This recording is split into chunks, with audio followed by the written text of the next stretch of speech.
آپ تشریف لے جا رہے تھے, آپ کو آواز آئی یا رسول اللہ, آپ نے ادھر ادھر دیکھا, کوئی نظر نہیں آیا.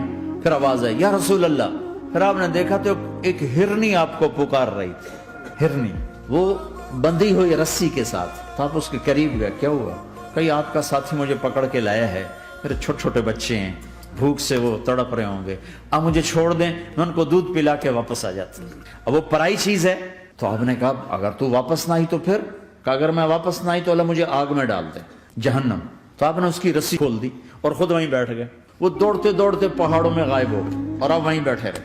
کچھ دیر کے بعد آپ نے دیکھا وہ پہاڑ سے اتر کے آ رہی تھی, کہ یا رسول اللہ میں حاضر ہو گئی. تو آپ نے اس کو رسی سے باندھ کے وہیں کھڑا کر دیا اور خود وہیں بیٹھ گئے.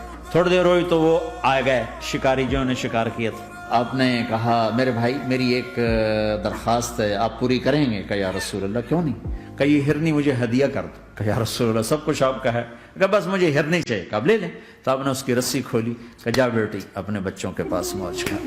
تو اس نے یوں آپ کے سامنے سر جھکایا شکریہ کا, اور 4 قدم دوڑی, پھر پیچھے مڑی, پھر آپ کو دیکھا, پھر یوں سر جھکایا, وہ نظروں سے اوجھل نہیں ہوئی, وہ آپ کو مڑ مڑ کے یوں سلام کرتی گئی. سچ تو ایک ہرنی کو نجات دے گیا, تمہیں نہیں دیکھا. تمہیں کس پاگل نے کہا جھوٹ بول کے پیسہ بچاؤ, جھوٹ بول کے کاغذ بناؤ. دین کی بات پھیلانا صدقہ جاریہ ہے. ثواب کی نیت سے ویڈیو کو شیئر ضرور کیجیے. جزاک اللہ.